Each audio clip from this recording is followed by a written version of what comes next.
توجہ ادھر کیجیے، اللہ رب العزت نے اس کائنات عالم میں ان گنت لوگوں کو پیدا فرمایا۔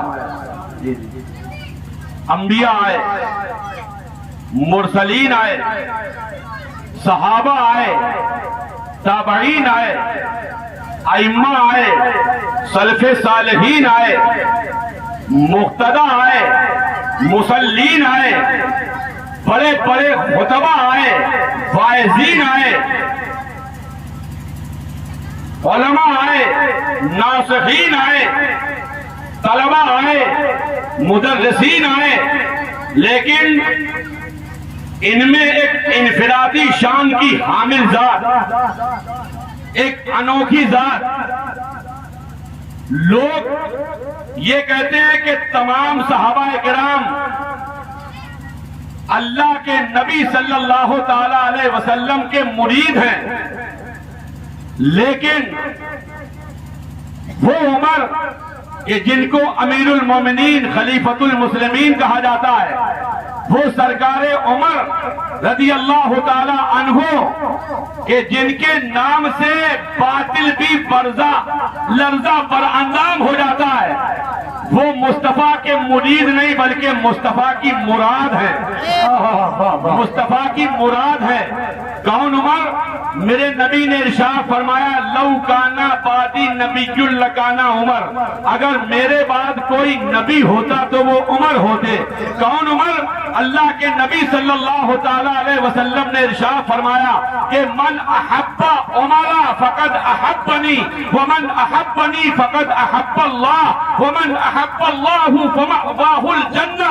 محبت سے سب لوگ کہہ دیجئے سبحان اللہ۔ میرے نبی فرماتے ہیں کہ جس نے عمر سے محبت کی اس نے مجھ سے محبت کی، جس نے مجھ سے محبت کی اس نے اللہ سے محبت کی، اور جس نے اللہ سے محبت کی اس کا ٹھکانہ جنت ہے۔ سبحان اللہ، سب لوگ کہہ دیجئے سبحان اللہ۔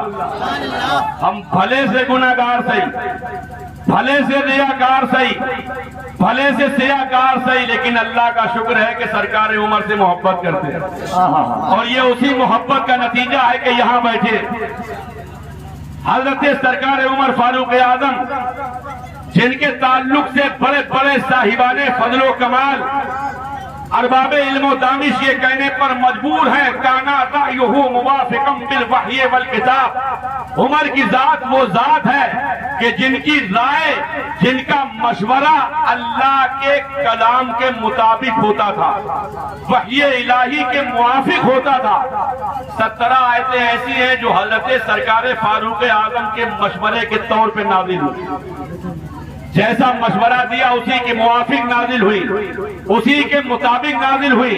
ایک جگہ روایت میں آتا ہے ایک دن سرکار عمر فاروق اعظم رضی اللہ تعالیٰ عنہ بارگاہ مصطفیٰ علیہ السلام میں حاضری کا شرف حاصل کرتے ہیں، اور حاصل کرنے کے بعد عرض کرتے ہیں یا رسول اللہ، میں نے دیکھا ہے یہ آپ کا جو مبارک گھر ہے، یہ جو مقدس آستانہ ہے، یہ عام گھر نہیں ہے، ارے یہ تو وہ گھرانہ ہے کہ جہاں سے اسلام کا آفتاب طلوع ہوا ہے، جہاں سے مہتاب دین جمتا ہے، یہ تو وہ آستانہ ہے کہ جہاں سے نور قرآن سبحان اللہ زیابار ہوا ہے، یہ تو وہ آستانہ ہے کہ جہاں سے لوگوں کو دنیا بھر کی خیرات ملی ہے، صدیق کو صداقت ملی ہے، عمر کو عدالت ملی ہے، عثمان کو سخاوت ملی ہے، علی کو شجاعت ملی ہے، سب کچھ آپ کے در سے ملا ہے، اور یہی اللہ کی مرضی بھی ہے کہ جس کو جو بھی ملے میرے محبوب کے ذریعے وسیلے سے ملے۔ حضرت عمر بولے یا رسول اللہ، یہ بہت سے لوگ آ جاتے امہات المومنین اندر رہتی ہیں، میرا مشورہ یہ ہے کہ تھوڑا سا پردہ کر لیا جائے، پردہ کر لیا جائے تاکہ اگر کوئی آئے کچھ مانگے کچھ سوال کرے تو پردے کی آڑ سے اس کو دے دیا جائے۔ قرآن شریف میں آیت کریمہ نازل ہو گئی پردے کے تعلق سے، امہات المومنین کو حکم دیا گیا فَاسْأَلُوهُنَّ مِنْ وَرَاءِ الْحُجُرَاتِ کے نام سے اس طرح سے کچھ آیت کریمہ ہے۔ مطلب یہ ہے کہ آپ امہات المومنین سے کوئی سوال کریں تو وہ پردے کے پیچھے سے کریں، سامنے مت جائیں۔ بہت سی ایسی آیتیں کہ جو حضرت عمر فاروق اعظم کے مشورے کے موافق و مطابق نازل ہوئی، سرکار عمر فاروق اعظم رضی اللہ تعالیٰ عنہ، آپ دیکھیے 39 مسلمان ہو چکے ہیں. کتنے؟ سب لوگ بتاؤ. 39. بولے 40واں نہیں ہونے دوں گا. کیا کہا؟ 40واں نہیں ہونے دوں گا. آج بھی کچھ لوگ کہہ رہے ہیں 40واں نہیں ہونے دیں گے. سمجھ رہے ہیں آپ؟ توجہ دیجیے گا میری بات پر. ایک دن کفار قریش نے مشورہ کیا، یہ کون ہے جو اللہ کے نبی کے قتل کا منصوبہ ہی نہ بنائے بلکہ ان کو قتل کر دے، ان کی اینٹ سے اینٹ بجا دے. لوگوں نے اس کام کے لیے حضرت عمر کو چنا. حضرت عمر کے ہاتھ میں ننگی تلوار ہے. چل دیے مصطفیٰ جان رحمت کے در دولت کی طرف کہ آج دنیا سے اسلام کا قلعہ کما کر دیں گے، ایمان کا دیا بجھا دیں گے. لیکن دنیا جان رہی ہے کہ نور خدا ہے کفر کی حرکت پہ خندہ زن، پھونکوں سے یہ چراغ بجھایا نہ جائے گا. دنیا ادھر سے ادھر ہو سکتی ہے لیکن اسلام کا دیا کل بھی جل رہا تھا، آج بھی جل رہا ہے، اور انشاءاللہ تعالی قیامت کی صبح تک انشاءاللہ چلتا رہے گا. چلتا رہے گا ایسا ہی. توجہ دیجیے. چلیے. روایت کے اندر ملتا ہے کہ ان کو ایک صحابی حضرت نعیم بن عبداللہ ملے. انہوں نے کہا، جب دیکھی ہاتھ میں ننگی تلوار ہے تو ان سے کہا کہ عمر کہاں کا ارادہ ہے، کیا بات ہے؟ کہا کہ آج دین کا خاتمہ کر دوں گا، جو محمد نیا دین لے کر آئے اس کو مٹا دوں گا. معاذ اللہ رب العالمین. سب لوگ کہیے معاذ اللہ. اس طرح کا ایک ناپاک عقیدہ لے کے جا رہے تھے. تو حضرت نعیم بن عبداللہ بولے کہ قریش اور ابن زہرہ کے اندر جو آپس میں پھر بات کو خونریزیاں ہوں گی، جو لڑائیاں ہوں گی، اس کا خمیازہ کون بھگتے گا؟ کون بھگتے گا؟ تو حضرت عمر نے نعیم سے کہا، لگتا ہے تو اس لیے طرفداری کر رہا ہے کہ تو بھی لگتا ہے کلمہ پڑھ چکا ہے. انہوں نے کہا کہ اگر میں نے کلمہ پڑھ لیا تو اس میں کون سی برائی ہے؟ ارے کلمے میں نجات تھی، کلمے میں عافیت تھی، کلمے میں سکون تھا، کلمے میں اطمینان تھا. ارے ان کے کلمے کے ذریعے تو جنت کا پروانہ مل رہا ہے، ان کے ذریعے تو دنیا کی نعمتیں مل رہی ہے، ان کے ذریعے تو انعامات الہیہ کے مستحق ہو رہے ہیں. حضرت عمر نے جب یہ جذبات دیکھے، جب ان کے جذبات و کردار میں یہ تلاطم دیکھا تو بولے ادھر بعد میں جاؤں گا، لا پہلے تیرے ہی کام تمام کر دوں. تلوار اٹھائی تھی. حضرت نعیم نے کہا مجھ سے بعد میں نپٹنا، پہلے اپنے گھر کی خبر لے. تیری بہن، تیرے بہنوئی سب ایمان لے آئے. اتنا سنا تو غصے میں تلملا اٹھے، تلملا گئے. جا رہے تھے مصطفیٰ کی طرف، پلٹ گئے بہن کے گھر کی طرف. جب بہن کے گھر کی طرف چلے، غصہ تھا بہت زیادہ. دروازے پر پہنچ کر دور سے ہی آواز دینے لگے. وہاں پر حضرت خباب بن الارت رضی اللہ تعالیٰ عنہ صحابی رسول، ان کے بہنوئی حضرت سعید بن زید اور ان کی بہن کو سبحان اللہ قرآن مقدس پڑھا رہے تھے، سکھا رہے تھے، قرآن پڑھا رہے تھے. ان لوگوں نے جب آہٹ محسوس کی کہ عمر آ رہا ہے تو حضرت خباب چھپ گئے. ذرا سوچو یار، کیا دور تھا، کیا وہ زمانہ تھا کہ جب لوگ کلمہ پڑھتے تھے تو چھپ چھپ کے پڑھتے تھے، نمازیں پڑھتے تھے تو چھپ چھپ کے پڑھتے تھے.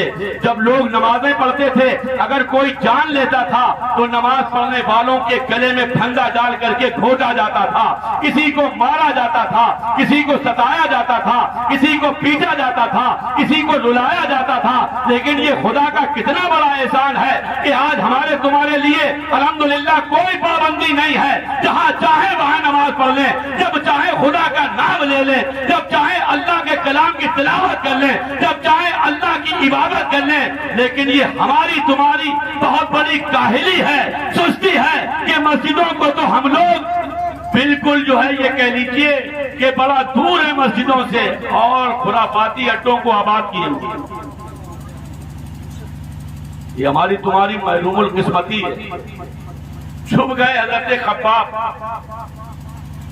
انہوں نے دروازہ کھٹکھٹایا. اندر فوراً فٹافٹ قرآن پاک کو ایک جگہ رکھا گیا. اس سے پہلے بہن دروازہ کھولنے آتی، دھکا مار کر کے دروازہ الگ کر دیا. اندر داخل ہوئے، پوچھا تم لوگ کیا کر رہے تھے؟ آپ کے بہنوئی جو تھے انہوں نے چھپانا چاہا، غصے میں بہت زیادہ تھے. بہنوئی کو اتنا مارا پٹک دیا اٹھا کے. اللہ اکبر. یہ ہنسنے کی بات نہیں ہے، توجہ دیجئے. پٹک دیا. جب حضرت عمر کی بہن نے ان کے اس طرح کے نازیبا کارنامے دیکھے،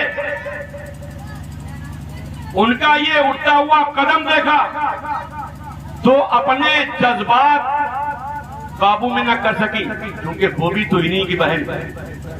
ان کی رگوں میں بھی تو خطاب کا ہی خون دوڑ رہا ہے. کہنے لگی عمر توجہ دے میری بات پر. بہنوئی کو چھڑانے دوڑی تو حضرت عمر نے ان کے بھی روایت کے اندر آتا ہے اتنی زور سے تماچا مارا کہ کان پھٹ گیا، کان کی بالی نیچے گر گئی، خون بہ نکلا. حضرت عمر کی بہن کہنے لگی کہ اے عمر سن لے کان کھول کے، ہم اپنے جسم کے خون کے ایک ایک قطرے کو تجھے دے سکتے ہیں، لیکن اللہ کے نبی کا دیا ہوا ایمان تجھے کسی قیمت پہ واپس نہیں دے سکتے. جو جان مانگ تو جان دیں گے، جو مال مانگ تو مال دیں گے، مگر یہ ہم سے نہ ہوگا ہرگز. نبی کا جاہو جلال دیں گے، ہم سب کچھ دے سکتے ہیں، لیکن رسول اللہ کا دیا ہوا دین تجھے واپس نہیں دے سکتے. اس طرح کے جب جذبات دیکھے تھوڑا ٹھنڈے پڑے. جب ٹھنڈے پڑے تو کہنے لگے لاؤ مجھے بھی دکھاؤ وہ کلام جو تم لوگ پڑھ رہے تھے، وہ صحیفہ مجھے بھی دکھاؤ. حضرت عمر کی بہن یہ بھی آپ دیکھیے سبحان اللہ، حق بات کہہ دینا اس کے لیے بڑا جگر گردہ چاہیے ہوتا، بڑا سا کلیجہ چاہیے ہوتا ہے نا. آج کل آدمی پیچھے پیچھے تو خوب کہتا ہے، سامنے کہنے کی ہمت نہیں ہے، ڈرتا ہے برائی ہو جائے گی. ارے تو پیچھے کیوں کہہ رہا ہے، وہ تو اور زیادہ برا ہے. جو اس برائی سے ڈر رہا ہے وہ تو اور زیادہ برا ہے. یہ برائی دنیا میں ہی رہے گی، وہ برائی ایسی ہے تیرے قبر میں بھی تجھے جو ہے اتنا زیادہ پریشان کر دے گی کہ تو کہیں کا نہیں بچے گا. حضرت عمر کی بہن جذبات میں آتی ہیں اور کہتی ہیں لا یمسہ الا المطہرون. یہ وہ کلام ہے جسے پاک لوگ ہی ہاتھ لگاتے.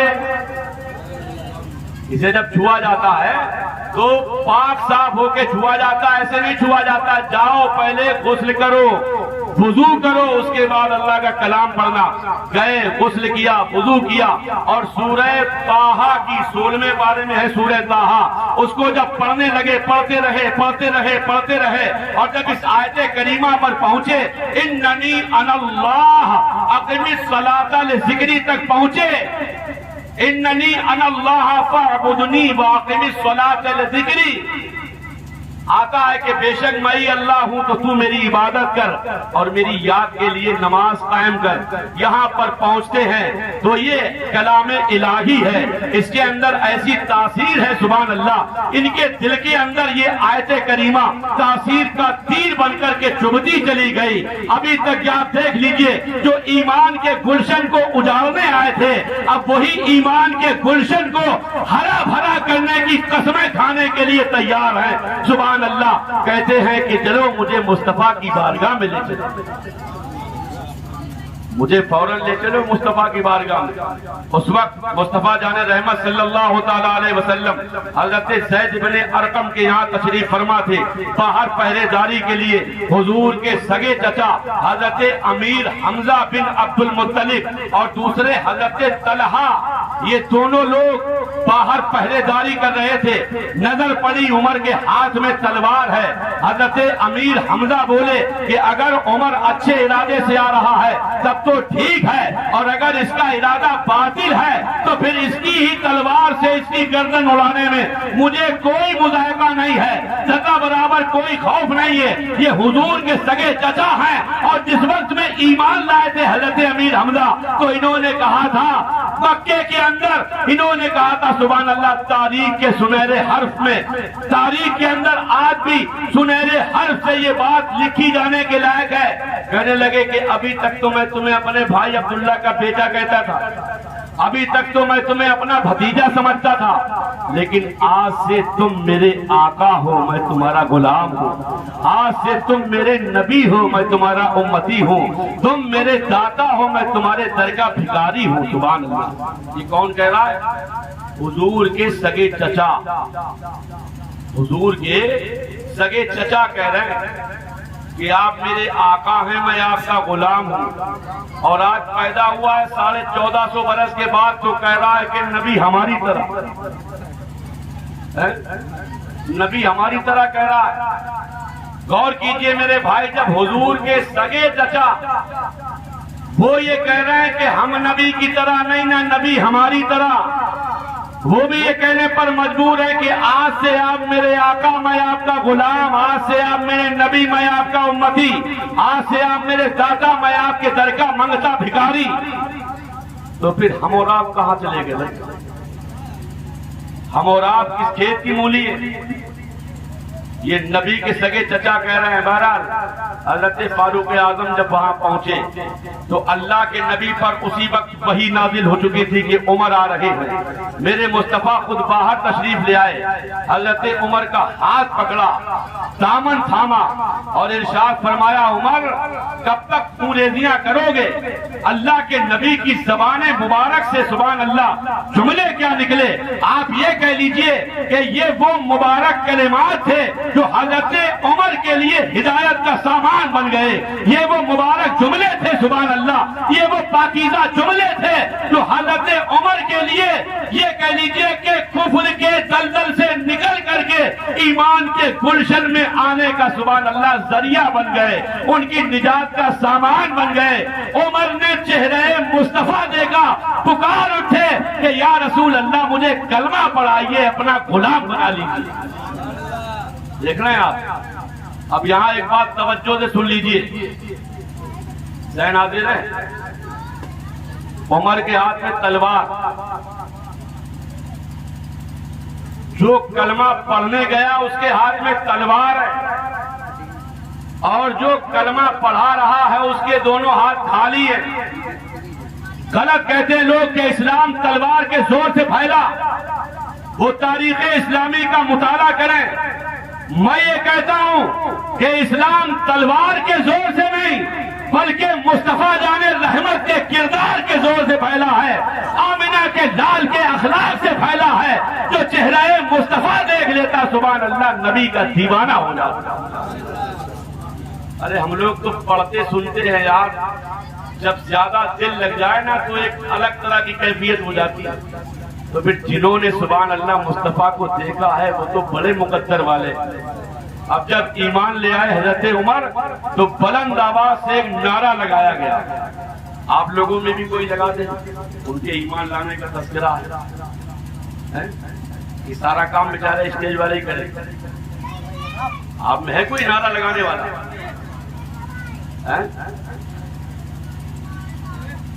نہیں لگائیں؟ اچھا کلمہ تو پڑھ کے سنا دیں گے، سب مت لگائیے۔ یہ آپ نے مجھے بتا دیا کہ ہم نعرہ نہیں لگا سکتے تو پھر مسجد کیسے جائیں؟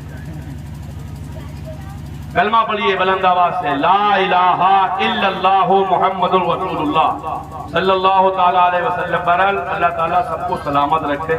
ہوتا ہے کبھی کبھی آدمی شرما جاتا ہے۔ توجہ دیجئے، حضرت عمر جب ایمان لے آئے سبحان اللہ تو ان کو ایک صحابی نے بتایا سنو سنو، ابھی کلی مصطفیٰ جان رحمت نے دعا کی تھی سبحان اللہ، مصطفیٰ نے دعا یہ کی تھی اللہم اعز الاسلام بعمر خاصہ، اے اللہ تو عمر کے ذریعے خاص کر اسلام کو عزت دے دے، اجابت کا صحرا، عنایت کا جوڑا، دلہن بن کے نکلی دعائے محمد، اجابت نے پڑھ کر کے گلے سے لگایا بڑی ناز سے جب دعائے محمد، خدا کی رضا چاہتے ہیں دو عالم، خدا چاہتا ہے رضائے محمد۔ اور تعجب تو یہ ہے کہ فردوس اعلیٰ بنائے خدا اور بسائے محمد، تماشا تو دیکھو کہ دوزخ کی آتش جلائے خدا اور بجھائے محمد۔ حضرت عمر ایمان لے آئے تو اسلام کو طاقت مل گئی، فوراً کہنے لگے یا رسول اللہ ابھی تک اسلام کی تبلیغ چپکے چپکے ہو رہی تھی، اب تبلیغ اسلام علل اعلان کھلم کھلا ہوگی۔ اور حضرت فاروق اعظم نے کہا کہ حالت کفر میں جن جن مجلسوں میں بیٹھ کر کے وقت کو برباد کیا، اب ان تمام جگہوں پر جاؤں گا اور اسلام کی سبحان اللہ تبلیغ کروں گا۔ یہی وہ سبحان اللہ فاروق اعظم ہے کہ جن کی تبلیغ سے بڑے بڑے کافروں کے کفر کے محل کے اندر زلزلے آ گئے۔ عیسائی عورتیں کہتی تھی سو جا بچے عمر آ رہا ہے، وہ عمر جس کے آدھا پہ شیدا سکر، اس خدا دوست حضرت پہ لاکھوں سلام۔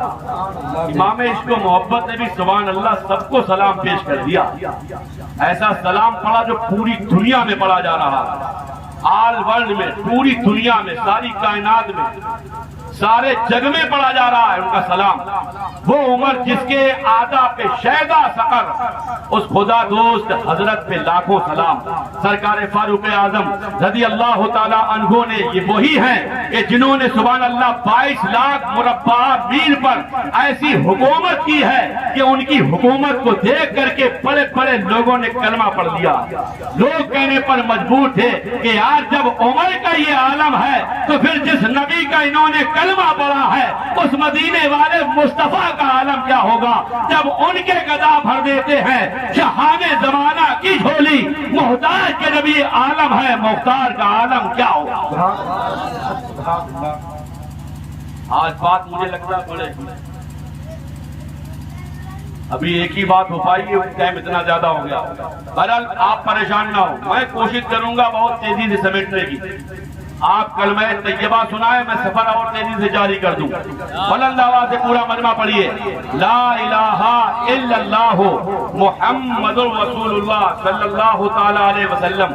سبحان اللہ، جب یہ اللہ کے نبی کے دیوانے ہو گئے، جب یہ خدا کے حبیب کے مستانے ہو گئے، ان کے اندر عشق و عقیدت کا ایک طوفان اٹھا، اور پھر اس نے جب اپنے اندر جگہ بنائی تو سبحان اللہ یہ زمانے والوں کے امام ہو گئے۔ حدیث قدسی میں آیا ہے من کانا للہ کانا اللہ لہو، جو بندہ خدا کا ہو جاتا ہے خدا اس کا ہو جاتا ہے، اور جس کا خدا ہو جائے اس کی ساری خدائی ہو جاتی ہے۔ پھر زمین والے اس کے، آسمان والے اس کے، پورب والے اس کے، پچھم والے اس کے، اتر والے اس کے، شمال والے اس کے، کائنات کا چپا چپا اس کا ہو جاتا ہے۔ زمانہ بدل جاتا ہے، صدیاں بیت جاتی ہیں، لوگوں کا ذہن بدل جاتا ہے، سکوں کا چال چلن بدل جاتا ہے، تہذیب بدلتی ہے، تمدن بدل جاتا ہے، لیکن اللہ والے کا نام سبحان اللہ کبھی نہیں بدلتا ہے۔ زمانہ بیت گیا لیکن عمر کا نام آج بھی زندہ، آج بھی زندہ۔ توجہ کیجئے، میں آپ کو اور پتے کی بات بتاؤں۔ سرکار عمر فاروق اعظم رضی اللہ تعالیٰ عنہ، ان کے زمانے خلافت میں نے کل آپ کو بتایا تھا سن 13 ہجری میں سرکار ابوبکر صدیق کا وصال ہوا۔ تمام صحابہ کی اتفاق رائے سے سیدنا شاہ امیر المومنین خلیفۃ المسلمین نبی علیہ السلام کے مصلی کے سچے جانشین، ہم تمام تر مسلمانوں کے محسنین حضرت سرکار عمر فاروق اعظم رضی اللہ تعالی عنہ سن 13 ہجری میں ہی وصال سرکار صدیق اکبر کے بعد خلیفہ بنائے، اور پھر انہوں نے 10 سال 6 مہینہ 4 دن امور خلافت کو بحسن و خوبی پایہ تکمیل تک پہنچایا۔ مصطفیٰ کے عشق کے جلووں نے انہیں بے مثل و بے مثال بنا دیا۔ یہ بات وہی ہے کہ جب تک بکے نہ تھے تو کوئی پوچھتا نہ تھا، یا رسول اللہ جب تک بکے نہ تھے تو کوئی پوچھتا نہ تھا، تم نے خرید کر ہمیں انمول کر دیا۔ اب آپ دیکھیے اتنا بڑا مقام و مرتبہ ہو گیا ان کے دور خلافت میں، انہوں نے مصر کے گورنر کی حیثیت سے حضرت عمرو بن عاص کو وہاں بھیج دیا۔ حضرت عمرو بن عاص گورنر کے فرائض بڑا حسن و خوبی کے ساتھ انجام دیتے رہے، گورنری کے فرائض انجام دیتے رہے۔ ایک دن ایسا آیا کہ حضرت عمرو بن عاص نے ایک خط لکھا۔ خط کیا لکھا؟ بہت سے مصر کے لوگ حضرت عمرو بن عاص کے پاس آئے اور کہنے لگے کہ اے گورنر، اے مسلمانوں کے امیر کی طرف سے مقرر کردہ گورنر، ہمارے یہاں مصر کا ایک بہت پرانا طریقہ چلا آ رہا ہے۔ وہ طریقہ یہ ہے کہ یہ دریائے نیل ہر سال خشک ہو جاتا ہے، ہر سال سوکھ جاتا ہے۔ ایک بڑی پرانی سنت ہے، بڑا پرانا طریقہ ہے، اور وہ طریقہ یہ ہے کہ ہم لوگ ہر سال ایک کنواری جوان لڑکی کو اس کے ماں باپ کی اجازت سے دلہن کی طرح سجاتے ہیں اور اس کے بعد میں دریا کو بھیج چلاتے ہیں، تب جا کر کے دریا ہمیں پانی دیتا ہے۔ انہوں نے جب اس طرح سے جا کے حضرت عمرو بن عاص کو بتایا تو حضرت عمرو بن عاص نے بتایا الاسلام و دین الرحمہ، اسلام دین زحمت نہیں بلکہ دین رحمت ہے۔ ان ھذا لا یکون ابدا فی الاسلام، ایسا اسلام میں کبھی نہیں ہو سکتا، کبھی نہیں ہوگا ایسا اسلام میں۔ اسلام تمام تر خرافات و برائیوں کو مٹانے آیا ہے، اسلام معرفت کا اجالا لے کے آیا ہے، اسلام اندھیرے ختم کرنے آیا ہے، اسلام پوری دنیا کے اندر امن سکون چین شانتی کے پیغام کو عام کرنے آیا ہے۔ ایسا اسلام میں کبھی نہیں ہوگا۔ اس کے بعد انہوں نے سرکار فاروق اعظم کی بارگاہ میں خط لکھ دیا کہ حضور یہاں پر لوگ آئے تھے، ایسے ایسے حالات ہیں، اب آپ حکم فرمائیں کہ ہم کیا کریں۔ حضرت سرکار فاروق اعظم نے ان کے خط کا جواب دیا اور ساتھ میں ایک کاغذ کا ٹکڑا اور سبحان اللہ بھیجا، اور ٹکڑا بھیجا۔ سن رہے ہیں آپ؟ توجہ ہے، توجہ پیچھے والے لگتا موبائل میں لگے، دھیان دے کے سنیے۔ اس کاغذ کے ٹکڑے پہ لکھا تھا من عبد اللہ عمر الى نیل مصر ان کنتا تجری بنفسک فلا تجری وان کان اللہ یجریک فاسأل اللہ الواحد القہار ان یجریک۔ اے دریا سن، یہ خط امیر المومنین عمر کی طرف سے ہے۔ اے دریا، اگر تو اپنے آپ جاری ہوتا ہے تو تجھ کو قسم ہے کہ تو کبھی مت جاری ہونا، اور اگر تجھے میرا خدا جاری کرتا ہے تو میں اپنے خدا سے دعا کرتا ہوں کہ اللہ تجھے پھر سے جاری کر دے۔ تاریخ کے اندر لکھا ہے کہ جس ٹائم خط کے ساتھ یہ کاغذ کا رکاو پردہ پہنچا اور جب اس کاغذ کے ٹکڑے کو دریا میں ڈالا گیا تو یہ تماشا دیکھنے کے لیے کہ دیکھیں مصطفیٰ کے غلام کا پاور کیا ہے، لوگ یہ دیکھنے کے لیے جمع ہو گئے۔ ایک جمع غفیر آیا، کثیر تعداد میں لوگ جمع ہو گئے کہ دیکھیں ہوگا کیا، لیکن صبح کو جب دیکھا رات میں کاغذ کا ٹکڑا دریا میں ڈالا گیا، صبح کو دیکھا تو سبحان اللہ ہر سال سے 16 ہاتھ پانی اوپر تھا، اور آج تک وہ دریا خشک نہیں ہوا ہے۔ بدل دیتے ہیں تقدیر محمد کے غلام اکثر۔ یہ ہے نبی کے سچے غلام کا پاور۔ مجھے دکھاؤ کوئی بادشاہ اور ایسا گزرا ہے نبی کے غلاموں کے سوا کہ جس نے کبھی دریا کے نام خط لکھا ہو؟ ارے دریا کے نام خط تو وہی لکھے گا کہ جسے معلوم ہو کہ میرا حکم دریا پر بھی چلتا۔ ہوا کے نام کوئی خط جبھی لکھے گا جبکہ اسے معلوم ہو کہ میرا پاور ہوا پہ بھی ہے۔ بولو، ارے بولو، نہیں بات سمجھ نہیں آ رہی۔ جنوں کے اوپر حکومت وہی کرے گا جسے اللہ تصرف دے گا، اور یہ سب مدینے والے مصطفیٰ کا سبحان اللہ ان کی نگاہ کیمیا اثر کا فیضان ہے، جو سرکار فاروق اعظم رضی اللہ تعالی عنہ کے حکم سے دریا بھی جاری ہو رہا ہے۔ یہاں سے یہ معلوم ہو گیا کہ جب بندہ اپنا رشتہ اللہ اور اس کے رسول کی ذات سے مضبوط کر لیتا ہے تو سبحان اللہ اس کا پھر حکم پوری دنیا پر چلتا، پوری دنیا پر۔ ایران میں ایک صوبہ ہے آذربائیجان، سنا ہوگا نا؟ جیسے اپنا ملک ہے نا ہندوستان، اس کا ایک صوبہ یو پی ہے جس میں ہم لوگ رہ رہے ہیں، ایک صوبہ ایم پی ہے، بہار ہے، مہاراشٹر ہے، گجرات ہے، بنگال ہے، ہے نہیں ہے، ہریانہ ہے، آسام ہے، سب الگ الگ صوبے ہیں۔ ایسے ہی ملک ایران کا ایک صوبہ ہے آذربائیجان، اس میں ایک جگہ ہے نہاوند، نام یاد رہے گا؟ کیا نام ہے؟ نہاوند۔ اس جگہ کی طرف سرکار فاروق اعظم نے ایک لشکر بھیجا تھا اسلام کو فتح کرنے کے لیے، اسلام کے پرچم کو بلند کرنے کے لیے، ایمان کے جھنڈے کو لہرانے کے لیے۔ اس لشکر کے سپہ سالار تھے حضرت ساریہ۔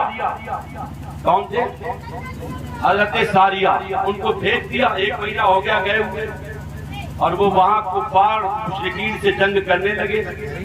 ادھر جمعے کا دن ہے، جمعے کے دن میں سرکار فاروق اعظم اچانک خطبہ دے رہے، توجہ دیجئے جملے پر۔ خطبہ دیتے دیتے اچانک فرمانے لگے، یا ساریۃ الجبل، یا ساریۃ الجبل، یا ساریۃ الجبل۔ تمام حاضرین پر ایک عجیب طرح کی کیفیت ہے کہ اچانک خطبہ دیتے دیتے یہ کیا ہو رہا ہے؟ ساریہ تو یہاں سے بہت دور ہے، یہ عمر بار بار ساریہ کو کیوں پکار رہے ہیں؟ لیکن کسی کے اندر حیبت ایسی تھی کہ کسی میں جرات نہ ہوئی کہ حضرت عمر سے پوچھتا، نہیں ہمت ہوئی۔ ٹھیک 1 مہینے کے بعد حضرت ساریہ جب واپس آئے تو لوگوں نے وہ تاریخ لکھ لی تھی، کتنی تاریخ ہے؟ حضرت ساریہ نے بتایا کہ ٹھیک فلاں فلاں تاریخ کو جمعہ کے دن میں عین خطبے کے وقت میں ہم لوگ جب جنگ کر رہے تھے تو پہاڑ کے پیچھے دشمن ہمارے تعاقب میں تھے، ہم پر بہت قریب تھا، وہ حملہ کر دیتے۔ اچانک غیب سے ایک آواز آئی، یا ساریہ الجبل، یا ساریۃ الجبل، یا ساریۃ الجبل، اے ساریہ پہاڑ کی طرف جاؤ، اے ساریہ پہاڑ کی طرف جاؤ، اے ساریہ پہاڑ کی طرف جاؤ۔ حضرت ساریہ کہتے ہیں کہ جب میں نے اس آواز کو سنا، پیچھے مڑا تو دشمن ہم پر حملہ آور ہونے والے تھے کہ پھر ہمارے پورے لشکر نے ان پر ایسا حملہ کیا کہ سبحان اللہ اسلام کی فتح ہو گئی اور ایمان کا جھنڈا ہم وہاں پر گاڑ کے آ رہے ہیں۔ اب ذرا اندازہ لگائیے، حضرت علامہ شاہ عبدالحق محدث دہلوی بخاری علیہ رحمت الباری نے اشعۃ اللمعات ہے ان کی کتاب فارسی کے اندر، اس کے حاشیے میں لکھا ہے کہ مدینے سے نہاوند کی دوری اتنی تھی کہ اگر کوئی تیز رفتار گھوڑے سے جائے تو پورا 1 مہینہ لگ جائے۔ اللہ اکبر، توجہ ہے؟ پریشان تو نہیں ہو رہے؟ 1 مہینے میں تو آدمی نہ جانے کہاں سے کہاں پہنچ جائے گا یار، تیز رفتار گھوڑے سے ابھی بھی آج کی تاریخ میں بھی بہت دور پہنچ جائے گا۔ توجہ کے ساتھ جملہ سنیے، عمر کہاں ہے؟ مدینے میں۔ جنگ کہاں ہو رہی ہے؟ نہاوند میں۔ مدینے سے دوری کتنی ہے؟ 1 مہینے سے زیادہ کی مسافت، لیکن یہ نبی کا غلام مدینے میں رہ کر وہاں کا منظر دیکھ رہا ہے۔ یہاں سے یہ معلوم پڑ رہا ہے کہ یہ جلسہ مٹیاموں میں ہو رہا ہے، بلب یہاں سجی ہے، لیکن سبحان اللہ کربلا والے حسین اور ان کے بھی پیشتر والے صحابی حضرت سرکار عمر فاروق اعظم مدینے میں رہ کر، کربلا میں رہ کر یہاں والوں کو سبحان اللہ دیکھ رہے ہیں۔ یہ ہمارا عقیدہ ہے، ہمارا ایمان ہے کہ جب ان کے گدا بھر دیتے ہیں شاہان زمانہ کی جھولی، محتاج کا جب یہ عالم ہے، مختار کا عالم کیا ہوگا؟ جب عمر کی نگاہ کا یہ عالم تو پھر مدینے والے مصطفیٰ کی نگاہ نبوت کا عالم کیا ہوگا؟ بات سمجھ میں آ رہی ہے؟ ایک شخص آیا تھا، یہودی تھا، یہودی حضرت عمر فاروق اعظم کو قتل کرنے کے لیے آیا ہوا۔ اس نے چپکے سے آ کر کے بن گیا منافق، مسلمان بن کے جو ہے داخل ہوا۔ توجہ ادھر، مسلمان بن کے داخل ہوا اور لوگوں سے پوچھنے لگا تمہارا امیر کہاں ہے، خلیفۃ المسلمین کہاں ہے؟ لوگوں نے کہا وہاں کہیں باہر ہوں گے۔ تو اس نے دیکھا کہ واقعی سرکار فاروق اعظم مدینۃ المنورہ کے باہر ایک مقام پر کھجور کے درخت کے نیچے وہی کھجور سے بنی ہوئی چٹائی جو ابھی تک آپ لوگوں نے دیکھی ہے، بڑے بوڑھے لوگ بیٹھے جانتے ہیں، کھجور والی چٹائی پر ننگے بدن بغیر کسی تکیے کے درہ رکھے ہوئے آرام فرما رہے ہیں۔ اس نے سوچا کہ موقع بڑا اچھا ہے، پھٹ سے چڑھ گیا کھجور کے درخت پر۔ اس نے کہا ذرا انہیں گہری نیند میں ہو جانے دو، جیسے ہی گہری نیند میں ہوں گے اوپر سے تلوار لے کر کام تمام کر دوں گا۔ لیکن جیسے ہی وہ نیچے اترا ہیبت عمر سے کانپ گیا، اور ادھر اس کی نگاہوں نے دیکھا کہ غیب سے ایک نہیں بلکہ دو دو شیر سبحان اللہ اللہ نے بھیج دیے۔ ان شیروں کو دیکھ کر کے جب اس نے دیکھا کہ یہ میری طرف بڑھتے چلے آ رہے ہیں تو اسے اپنی اب جان کی جو ہے پڑھائی پڑ گئی۔ اس کو ایسا لگا کہ تھوڑی دیر میں یہ شیر ہمیں چیر پھاڑ کھائیں گے، فوراً کانپنے لگا تھر تھر، اس کے ہاتھ سے تلوار گری۔ ادھر سرکار فاروق اعظم کی آنکھ کھلی، دیکھ کر کے عجیب یہ تماشا ہے، پوری بات خود سے بتا دی، اور وہ یہ بھی دیکھ رہا ہے کہ وہ تو دونوں شیر آئے تھے وہ سرکار فاروق اعظم کے قدموں کو چوم رہے ہیں۔ اس سے یہ بھی معلوم ہوا کہ اللہ والوں کے ہاتھ چومنا، اللہ والوں کے پیر چومنا یہ گیدڑوں کا کام نہیں ہے، یہ شیروں کا کام ہے۔ یہ شیروں کے حصے میں خدمت آئی ہے کہ اللہ والوں کے پیر چومے، اللہ والوں کے ہاتھ چومے۔ کانپ گیا، اور پھر بعد میں جانتے ہو کیا ہوا؟ وہ کہنے لگا یار ایسے ہی تو بننا چاہیے کہ جس کی حفاظت کے لیے شیر آ جائے۔ بولا تمہارا دین سچا، تمہارا نبی سچا، تمہارا خدا سچا، ارے تم نے میرا دل جیت لیا ہے، بات تم سے بعد میں کریں گے، پہلے اپنے نبی کا کلمہ پڑھا کر اپنے دین میں داخل کر لیا۔ دیکھ رہے ہیں آپ، یہ ہے سرکار فاروق اعظم۔ کلمہ شریف بلند آواز سے، بس آخری باتیں انشاءاللہ بہت تیزی سے سمیٹ رہا ہوں، بلند آواز سے، لا الہ الا اللہ محمد رسول اللہ صلی اللہ تعالی علیہ وسلم۔ توجہ سے سن لیجئے، سرکار فاروق اعظم رضی اللہ تعالیٰ عنہ کو اللہ نے وہ مقام و مرتبہ دیا، وہ عزت بخشی، آپ کو ایسی حکومت، ایسی عمارت، ایسی ریاست، پوری تاریخ انسانی کے اندر ایسا کوئی بے نظیر بادشاہ نہیں ملے گا، ایسا کوئی حاکم نہیں ملے گا جیسے میرے مصطفیٰ کا غلام سرکار عمر ہے۔ سرکار عمر کی عدالت ایسی تھی سبحان اللہ کوئی جواب نہیں ہے یار ان کی عدالت کا۔ ایک دن ایسا ہوا کہ ایک منافق آیا، منافق جانتے ہو کس کو کہتے ہیں؟ بظاہر مسلمان، نماز بھی پڑھ رہا ہے، روزہ بھی رکھ رہا ہے، ٹوپی بھی لگائے، داڑھی بھی ہے، اونچا والا پیجامہ ہے، لمبا والا کرتا ہے، سمجھ گئے ہوں گے آپ، ایسا کہلاتا منافق جو مسلمان نہیں ہوتا، کام تو مسلمانوں جیسے بظاہر کرتا لیکن وہ مسلمان نہیں ہوتا۔ ذرا سوچو یار، جو اللہ رسول کی توہین کرے وہ مسلمان ہو سکتا ہے؟ جو قرآن و حدیث کا انکار کرے وہ مسلمان ہو سکتا ہے؟ تو ایک منافق اور ایک یہودی کا جھگڑا ہو گیا، ٹکراؤ، تنازع، دونوں کے درمیان نزاع واقع ہو گیا۔ یہودی بولا، اس کو نہیں معلوم تھا کہ یہ بظاہر مسلمان ہے، کہنے لگا چلو یار اس کا فیصلہ کرانے کے لیے تمہارے نبی کے پاس چلتے ہیں۔ آیا مصطفیٰ جان رحمت صلی اللہ تعالیٰ علیہ وسلم کی بارگاہ ناز میں، نبی علیہ السلام نے جب دونوں کی باتیں سنی تو چونکہ یہودی حق پر تھا، میرے نبی علیہ السلام نے فیصلہ اس کے حق میں دے دیا، فیصلہ اس کے حق میں دے دیا۔ اب یہ منافق بڑا برہم ہوا اندر اندر، کہنے لگا یار یہ فیصلہ ہم نہیں مانیں گے، چلو ایسا کرتے ہیں عمر سے کرا لیتے فیصلہ۔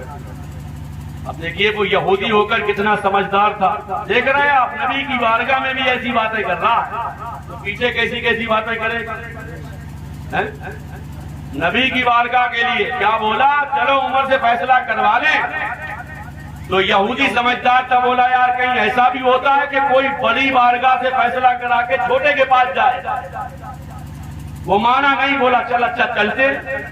اب حضرت عمر کے پاس آئے، ابھی ان کا دور نہیں تھا، ابھی تو اللہ کے رسول علیہ السلام بظاہر حیات ہے۔ لے کے آ گیا منافق یہودی کو حضرت عمر فاروق اعظم کی بارگاہ میں، اور یہودی نے منافق جیسے ہی اپنی بات رکھنا چاہ رہا تھا، یہودی فوراً بول اٹھا کہ سنو، اس سے پہلے ہم لوگ اپنے آقا، تمہارے آقا کے پاس اس بات کا فیصلہ کرا کے آئے ہیں، آخری رسول نے ہمارے حق میں فیصلہ دیا، لیکن یہ مانا نہیں۔ سرکار فاروق اعظم نے کہا ٹھہرو، تمہارا فیصلہ ابھی کرتا ہوں۔ آپ اندر تشریف لے گئے اور اندر سے تلوار لائے، اس منافق کی گردن پہ ماری، اور اس کے بعد ارشاد فرمایا کہ جو اللہ کے نبی کا فیصلہ نہ مانے اس کا فیصلہ یہ ہے، اور انصاف کہہ کے بتا دیا کہ دین کے دشمن کا دین کے اندر کوئی مقام نہیں ہے۔ یہی ہمیں بھی جذبہ پیدا کرنا ہوگا کہ جو اللہ رسول کا نہیں ہے، وہ چاہے کتنا بڑا نمازی ہو، چاہے کتنا بڑا پرہیزگار ہو، وہ دشمن دین ہے، اس سے ہمارا کوئی واسطہ نہیں ہونا چاہیے، بالکل نہیں، بالکل نہیں ہونا چاہیے۔ اتنی بات سمجھ میں آ گئی؟ کیا یار سرکار فاروق اعظم، باتیں تو میرے دماغ میں بہت آ رہی ہیں ان کے تعلق سے، لیکن میں زیادہ نہیں پھیلاؤں گا، بس کام کی باتیں سن لیجیے۔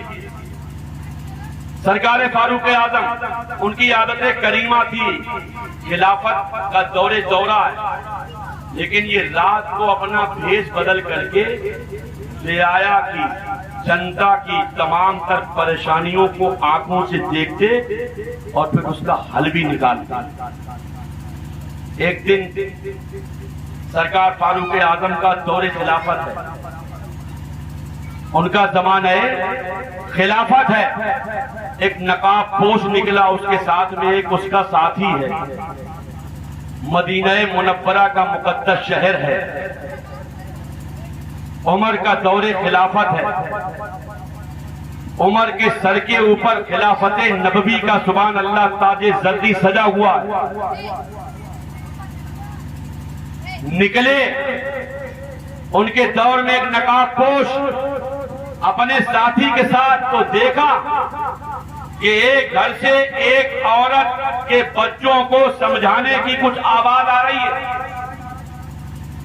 ماں اپنے بچوں کو تسلی دے رہی تھی، نقاب پوش نے اپنے ساتھی سے کہا ٹھہرو ذرا اس گھر کی آواز سنو، کیا آواز آ رہی ہے؟ ایک بچہ روتا ہے، امی جان کب تک بھوکے رہیں گے، کب تک پیاسے رہیں گے، بہت پریشان ہے۔ تب تک دوسرا بول اٹھتا ہے امی کب تک یہ فاقے ہوں گے، خدا کے واسطے کچھ کیجئے۔ تیسرا بچہ بول اٹھتا ہے کہ آپ مجھے کب تک تسلی دیتی رہیں گی، اللہ کے واسطے کچھ انتظام کیجئے۔ اب ماں بولتی ہے بیٹا تسلی رکھو، وہ دیکھو شام سے ہنڈیا چلی ہے، اللہ چاہے گا تو وہ پکے گی اور تمہیں تمہارے لیے انتظام ہوگا، تم اس میں سے کھاؤ گے۔ وہ نقاب پوش اس دقت آمیز گفتگو کو سماعت کرنے کے بعد اپنے ساتھی سے کہتا ہے کہ چلو اندر چلتے ہیں۔ بغیر اجازت اندر داخل ہوئے، عورت اور بچے سہمے۔ عورت نے آنے والے نقاب پوش سے پوچھا کہ آپ لوگ کون ہیں، کیوں آئے؟ کہا کہ ہم تمہاری اجازت کے بغیر آ گئے، اس کے لیے معذرت کے طالب، لیکن بہن ذرا یہ تو بتاؤ معاملہ کیا ہے، اتنی پریشان کیوں ہو؟ وہ عورت کہتی ہے کہ آپ کو میری پریشانی سے کیا لینا دینا ہے؟ یہ نقاب پوش آنے والا بندہ خدا کہتا ہے ذرا بتاؤ تو صحیح، میں تمہاری یہ فریاد سننے کے لیے ہی تو بغیر اجازت اندر آ گیا۔ اب وہ عورت کہتی ہے کہ اگر میں نہ بتاؤں تو اس سے تمہارا کوئی فائدہ نہیں، اور اگر میں بتا دوں تو اس میں تمہارا کوئی فائدہ نہیں، نہ بتاؤں تو اس میں تمہارا کوئی نقصان نہیں۔ لیکن اس آنے والے نقاب پوش نے بڑا اصرار کیا، بہت اصرار کیا، بالآخر اتنا مجبور کر دیا کہ کہ وہ عورت کہنے لگتی ہے کہ سنو سنو، دیکھو دیکھو یہ 3-4 دن ہو گئے، یہ میرے بچے بھوکے ہیں، یہ پیاسے ہیں، یہ بلک رہے ہیں، یہ تڑپ رہے ہیں، یہ بھوک کی نزاکتوں سے نڈھال ہو رہے ہیں، ان کو دیکھو یہ ہنڈیا جو چلی ہے اس میں پانی کے علاوہ کچھ بھی نہیں ہے، آج شام سے ابال رہی ہوں، بچوں کو بار بار تسلی دے رہی ہوں، مجھے وقت کے خلیفہ امیر المومنین عمر سے شکایت ہے۔ نقاب پوش نے جب یہ گفتگو سنی تو دل رو آیا، کہا کیا شکایت ہے تمہیں عمر سے؟ کہا کہ عمر ہمارا خلیفہ ہے، ہمارا امیر ہے، اسے ہماری پرواہ کرنا چاہیے۔ آنے والے نقاب پوش نے کہا کہ ہو سکتا ہے تمہارے معاملے کی عمر کو خبر نہ ہو۔ توجہ ہے، یہ بات سن لیجیے، اس کے بعد جو آپ کی شہادت کا واقعہ ہے وہ زیادہ لمبا نہیں ہے، بس بتا کے تقریر ختم۔ توجہ کیجیے، کلمہ شریف بھی پڑھ لیجیے بلند آواز سے، لا الہ الا اللہ محمد رسول اللہ صلی اللہ تعالی علیہ وسلم۔ تو نقاب پوش نے کہا کہ ہو سکتا ہے عمر کو تمہارے معاملے کی خبر ہی نہ ہو سکتا ہے۔ وہ کہنے لگی واہ بھائی یہ کیسی بات کر رہے ہو، وہ امیر المومنین ہے، وہ خلیفۃ المسلمین ہے، اس کو تو ہماری خبر گیری کرنا چاہیے، اور یہ سن لو اگر اس نے ہماری خبر گیری نہیں کی تو کل میدان محشر میں اللہ کے نبی سے میں عمر کی شکایت کروں گا۔ آنے والا نقاب پوش رونے لگتا ہے، آنکھوں میں آنسو آ جاتے ہیں۔ تھوڑی دیر کے بعد دیکھنے والے نے دیکھا کہ وہ نقاب پوش اپنی پیٹھ کے اوپر آٹے کی بوری خود سے اٹھا کے لاتا ہے۔ نقاب پوش کا ساتھی کہتا ہے حضور مجھے حکم دیا ہوتا میں لے آتا۔ نقاب پوش نے کہا افلاح، یہ نقاب پوش کے ساتھی کا نام ہے، کہا افلاح یہ تو بتاؤ کہ یہاں تم میرا بوجھ اٹھا لو گے، میدان محشر میں بھی اٹھاؤ گے کیا؟ وہاں میرا بوجھ اٹھا لو گے؟ آپ دیکھیے یار، یہ آخرت کی جنہیں فکر ہوتی ہے ان کے دل کے اندر ایسے خیال آتے ہیں۔ توجہ سے سن لیجئے میری باتیں میرے بھائی۔ کیا کہا کہ کیا آخرت میں میرا بوجھ اٹھا لو گے؟ مجھے اپنا بوجھ خود اٹھانے دو۔ آٹے کی بوری لائے، اس کے گھر کے تسلے میں اپنے ہاتھ سے آٹا نکالا، آٹے کو اپنے ہاتھ سے گوندا، گوندنے کے بعد میں دیکھا گیا کہ خود سے چولہا جلایا، چولہا جلانے کے بعد جب اس میں پھونک ماری ہے پھونکنی لگا کر کے، تو وہ ان کا ساتھی کہتا نقاب پوش کا کہ ایسی پھونک مار رہے تھے کہ نقاب پوش کی داڑھی سے دھواں نکلتے ہوئے میں نے اپنی آنکھوں سے دیکھا ہے۔ اب پھر سے سبحان اللہ خود سے روٹی بنائی جا رہی ہے، اس غریب عورت کے بچوں کو کھلایا جا رہا ہے، اپنے ہاتھ سے کھلا بھی رہا ہے وہ نقاب پوش، اور اس کے بعد میں ان بچوں کو ہنسا بھی رہا ہے۔ کہا کہ جن آنکھوں سے ان بچوں کو روتے دیکھا ہے دل کی تمنا یہ ہے کہ انہی آنکھوں سے انہیں ہنستے ہوئے بھی دیکھوں، ہنستے ہوئے بھی دیکھوں۔ وہ عورت کہتی ہے میرے بھائی میں نے آپ کو اپنی مصیبت بتا کر کے بلا وجہ مصیبت اور کوفت میں ڈال دیا، چکر میں ڈال دیا، آپ کو پریشان کر دیا۔ کہا نہیں میری بہن یہ تو میرا فریضہ ہے، یہ تو میری ذمہ داری ہے، میری مدد کرنا تمہاری ذمہ داری ہے۔ یہاں سے سبق لے کے اٹھیے گا کہ اگر ہمارا کوئی اسلامی بھائی یا بہن اگر پریشان حال ہے اور ہم سے اگر اس کی پریشانی دور ہو سکتی ہے تو سرکار فاروق اعظم کی عدالت کے دور میں اس مقدس نقاب پوش کا جو یہ طرز عمل ہے اس کے مطابق اگر زندگی گزاریں گے تو انشاءاللہ تعالی معاشرے کے اندر پھر سے بہار آ جائے گی اور پھر سے وہی اسلام کا چمن پھر سے ہرا بھرا ہو جائے گا، پھر سے ہرا بھرا ہو جائے گا۔ کہا کہ نہیں بہن یہ تو میرا فریضہ ہے۔ کہا اچھا اب یہ بتاؤ کہ کیا تم نے میری خاطر عمر کی خطا معاف کر دی؟ کہا کیوں اتنا اصرار کر رہے ہو؟ کہا نہیں بتاؤ تو عمر کی تم نے خطا معاف کر دی؟ عمر کی تم نے خطا معاف کر دی؟ کہا میں نے معاف کیا اور میں یہ دعا کرتی ہوں کہ اللہ تعالیٰ عمر کو ہٹائے اور تمہیں مسند خلافت پر بٹھائے۔ ساتھ میں جملہ اس مقدس نقاب پوش کا یہ بھی تھا کہ تم نے اگر آج عمر کی خطا کو معاف نہ کیا تو وہ اپنے نبی کو منہ کیا دکھائے گا؟ اپنے خدا کو چہرہ کیسے دکھائے گا؟ عورت نے کہا ٹھیک ہے معاف کر دیا، معاف کیا، خدا اسے ہٹائے تمہیں بٹھائے۔ نقاب پوش نے کہا اللہ نے تمہاری یہ تمنا بھی پوری کر دی ہے۔ کہا کیسے؟ چہرے سے نقاب اٹھا تو یہ کوئی اور نہیں ہے، یہ نبی کے مصلی کا سچا جانشین حضرت سرکار عمر فاروق اعظم خود ہے۔ عورت دیکھ کر کے محو حیرت ہے، یہ ہے مسلمانوں کا سبحان اللہ کردار، یہ ہے مصطفیٰ کے جانثار کی سبحان اللہ گفتار اور ان کا سبحان اللہ عظیم الشان کردار۔ دیکھ رہے ہیں آپ، یہ فاروق اعظم، یہ ہے فاروق اعظم۔ ان کی بھی شہادت ہوئی ان کی۔ ایک غلام تھا ابو لولو فیروز نامی، مجوسی تھا، مجوسی کہتے آتش پرست کو، آگ کے پجاری کو۔ سرکار فاروق اعظم کی عادت کریمہ تھی کہ جب مصلی امامت پر تشریف فرما ہوتے تو آپ یہ جملہ فرماتے صفیں درست کر لیجئے، صفیں سیدھی کر لیجئے۔ لوگوں کو یہی سب بتا رہے تھے، وہ چپ چاپ دو دھاری کھنجر لیے ہوئے بغل میں چھپا ہوا تھا منبر کے پیچھے۔ آپ جو ہی کھڑے ہوئے اور آپ نے لوگوں سے کہا صفیں درست کیجئے، اس نے آپ کے وہ کھنجر مار دیا جس سے آپ زخمی ہو جاتے ہیں۔ تاریخ یہ بتاتی ہے کہ سرکار فاروق اعظم گرنا چاہتے ہیں، اتنی دیر میں آپ دیکھیے حضرت عبد الرحمن ابن عوف آئے، انہوں نے نماز پڑھائی، سرکار فاروق اعظم کو گھر لایا گیا۔ آپ نے آنے کے بعد بھی سب سے پہلے نماز فجر ادا فرمائی، فجر کی بات ہے یہ۔ اور ادھر وہ ابو لولو فیروز نامی آدمی صفیں چیرتا ہوا بھاگنا چاہ رہا تھا، لیکن ایک شامی شخص نے اس کے اوپر اپنی چادر ڈالی۔ چادر جیسے ہی ڈالی تو وہ اس میں الجھ گیا۔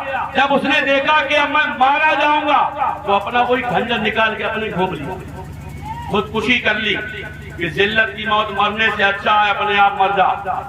لیکن اسے کیا معلوم تھا کہ یہ سرکار عمر کا معاملہ ہے، تو یہاں بھی جو ہے خسرت دنیا والآخرہ ہو گیا، یہاں بھی جہنمی ہے، آخرت میں بھی جہنمی رہے گا۔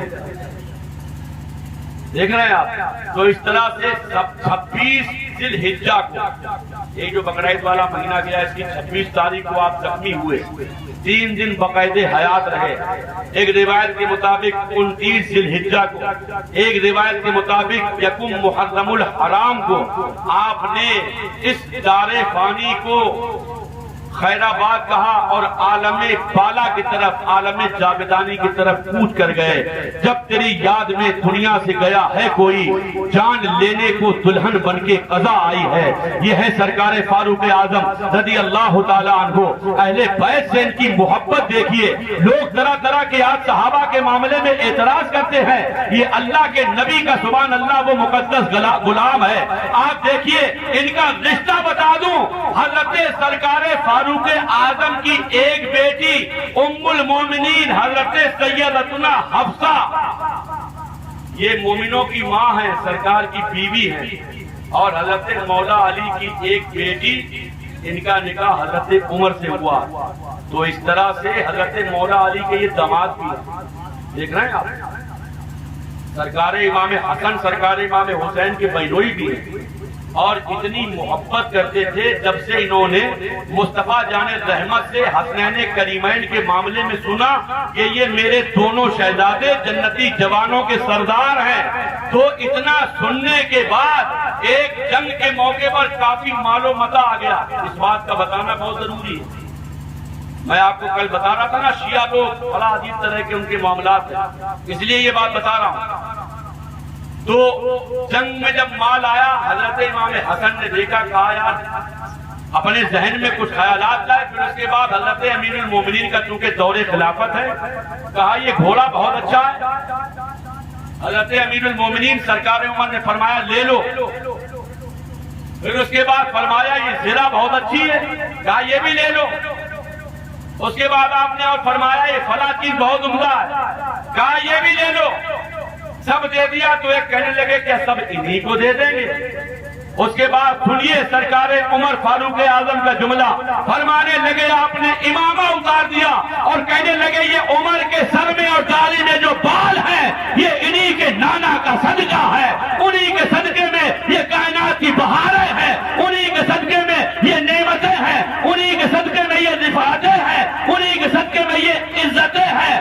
ارے یہ وہی نبی ہے سبحان اللہ، اتر کر ہرا سے سوئے قوم آیا اور ایک نسخہ کیمیا ساتھ لایا۔ وہ بجلی کا کڑکا تھا یا صوت ہادی، عرب کی زمین ساری جس نے ہلا دی، نئی ایک لگن سب کے دل میں لگا دی اور ایک آواز میں ساری بستی ہلا دی۔